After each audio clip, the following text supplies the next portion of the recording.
Hello again, folks, and I'm back, and with a little bit of a different look for a change. So, I finally have the system together, as you can see by this video and by my presence in some places already. Let me say that while I am familiar with most of the technology that I assembled, the thing that's definitely put me off the most, and I will give you a warning now for those of you out there that do venture down the path of actually putting together or upgrading your own system. When you are dealing with Windows 10, make sure that you only have your one installation drive installed. If you have more than one drive connected, M.2 drive, SSD drive, regular old hard drive like I showed you in the previous video, make sure the only one connected is the one that you're planning to put your Windows 10 on. Or else you'll end up being like me, pulling your hair out for 6 hours and going, why the hell won't the system finally install? I happen to, luckily enough, I got my phone that I can search around on, and at the end of the day, I typed in, I said, like, what the heck's going on? And then I read all of a sudden somewhere on a post somewhere, and it says, in a question on the Microsoft site, one of the Ask forums, one of the users says, do you have more than one hard drive connected? And the user said, yes. And the guy said, well, there is your problem. If you have more than one hard drive connected, disconnect it, then connect the drive once the installation stops and finishes. Sure enough, I unconnected my SSHD drive that I have all my backups on, and what do you know? Restart the computer, screen indicates continuing Windows 10 setup, and I'm just like, So I wasted like 6 hours of time for something that I just could have simply did myself if I would have thought about it. Like, duh. So anyways, now I'm going to get back to the point of this secondary video. I have all the parts in. The only thing that I do not have connected software wise left to configure on the system is the printer, and once that's done, everything will be done, and the printer scanner thing is behind my two monitors here that are sitting in front of me that I'm staring into behind the webcam. Once that's done, everything is set. So some initial thoughts here before I get to more kind of technical data-y type stuff. One of the things that they had mentioned was that when Windows 10 came out, the install for Windows 10 would be much smaller.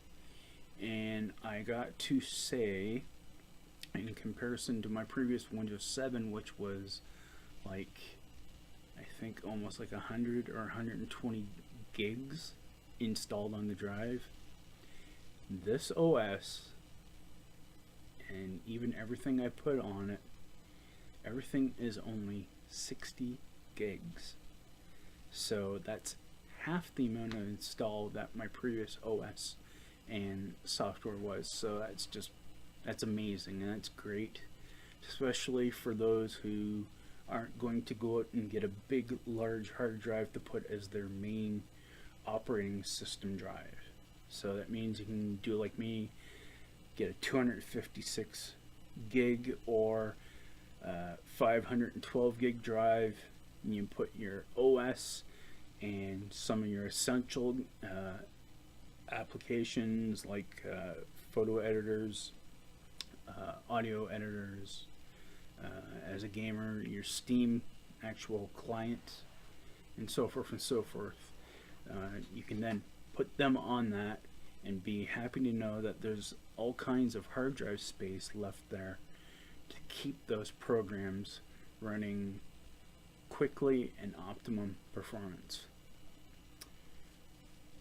With that said, now on to the techie, benchy, geeky side of things. Okay, so again, I'll be showing representations of my previous processor and previous setup, which is basically a AMD FX 8350 running at 4 gigahertz speed across all its cores and threads, versus the new system, basically new CPU, motherboard, and RAM. That is basically the, again, AMD Ryzen 5 2600X, and I turned the cool and quiet off, and the base clock states that it's running at 4.1 gigahertz, but the majority of the time that I believe through a lot of these tests and such, it was actually running at 3.9, almost 4 gigahertz on the stock cooler. If in the future I put a better cooler on it, whether it be a larger air cooler or an all-in-one water cooling solution, that will actually probably allow the processor to actually push itself up to higher clocks while it's performing and across all its cores and threads. Again, the systems have the same amount of RAM. The only difference is the old system again has the previous generation DDR3 at 1600 megahertz, and the current system has DDR4, which is current but soon to be around 2010 old technology, running at 3000 megahertz, so almost double the speed. And on top of that, again, there's also going to be a graph in here showing the difference between a relatively mid to high tier SSD drive versus the NVMe protocoled M.2 drive that I have in here. The only difference is between the two drives, other than again the form factor they're in, is the size, which in this case doesn't make a big difference. So I ran about, I think it's 3 or 4 benches here I'm going to show.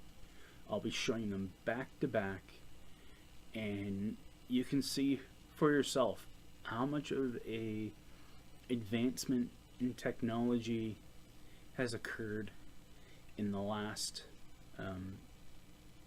6+ years, I'll say, between the previous generation AMD platform, which was the AMD FX platform based on socket AM3 Plus, and the current, which is now supported to 2020 AMD socket AM4. So here we go with the benches, and hope you enjoy.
So there you have it. There's the benchmark numbers, which again, I'll have to bring up a valid point that in the case of some benchmarks, you have to take them with a grain of salt. For example, there is one benchmark out there that is totally biased towards Intel systems and will actually give a negative score or a worse score to an AMD system. Can't remember the name of the company, but there was a big ruckus about it online when it was discovered that they actually kind of screw around with the scores for Intel and AMD processor based systems. That said, you can very clearly see that there is a substantial difference, and again, I can't stress to you enough how cheap technology has gotten. Like the parts that I'm getting that I've sold off, probably back in the day, probably would run me, let's say about $300 or $400 more than what I just got and what I put into the computer. That's how much technology has advanced and gotten cheaper because of innovating and better strategies by a company like AMD in the last 3-4 years. That said, actual real-time physical using the computer, that is really what it comes down to in telling a performance difference. I mean, yeah, statistical data stuff is great, but it is not the be-all, end-all. Like I said, the difference between the AMD processors and the Intel processors, and a lot of differences, is like 8-10%. And I mean, you think about that, say that's 100%. It's only this much. It's not very much, and there's no reason for it to have an advantage. Though there are people out there in the world that still are in this brainwashed mindset of that, well, yeah, 10% makes a difference, or it doesn't matter. It's Intel. Yeah, I gotta buy it. It's the best. It's the best. It's like, no. If you're a smart consumer, you buy what you can afford and what does what you need to do. In some instances, yeah, maybe Intel might be, but at the same time, without supporting a company like AMD, we don't get a better deal, and we don't force companies like AMD to keep up and be competitive with Intel, and we also don't force then Intel to also up their own game. So again, when it comes to what you've seen for data wise and statistic wise, what has it translated for me into the actual physical system in front of me here? Last night I was able to go in and stream with some people I know and play a game called Quake Champions. That is actually now a free-to-play first-person shooter game right now. So if you're into first-person shooters or like the original Quake series of games, go to Bethesda and go get it, or go on Steam and get it. It's free, and it's going to be free for as long as the game exists and is still profitable for Bethesda to run.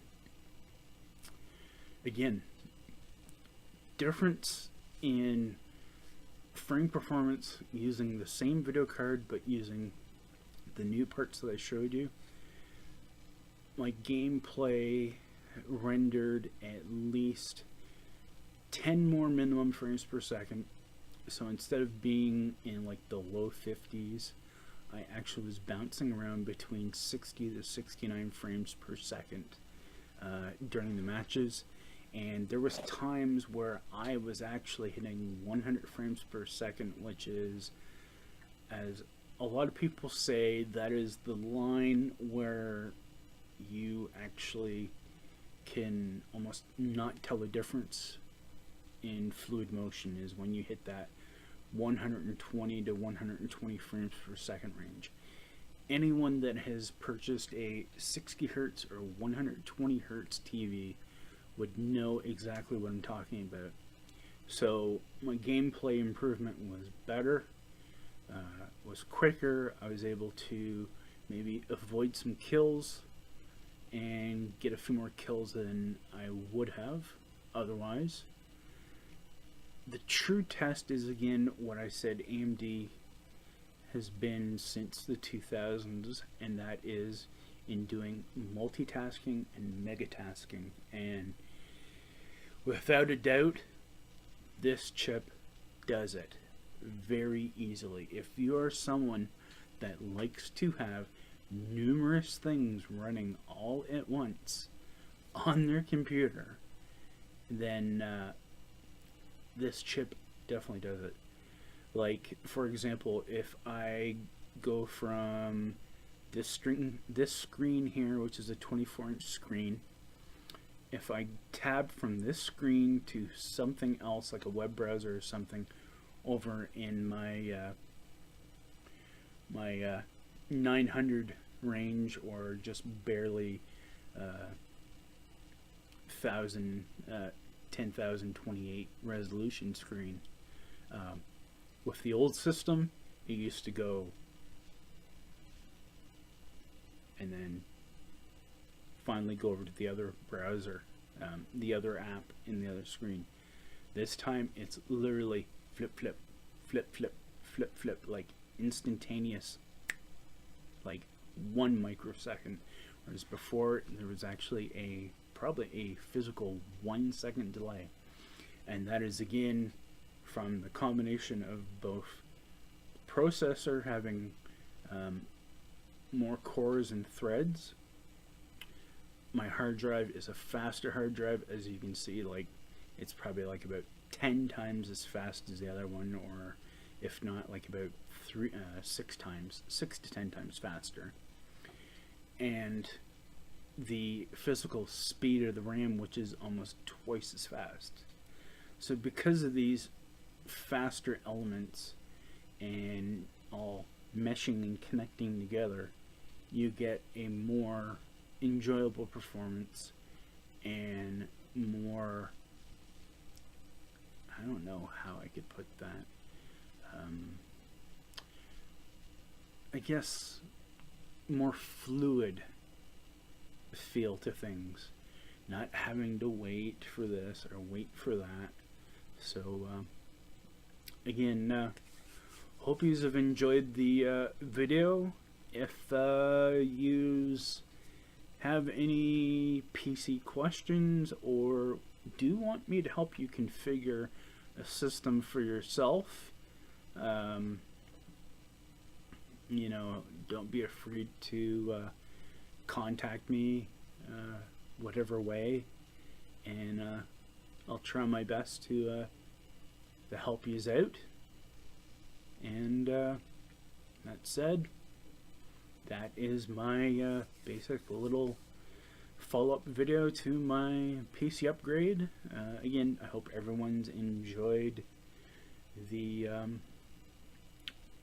previous now 3 videos, the unboxing video, the actual changeover video, and now this final video.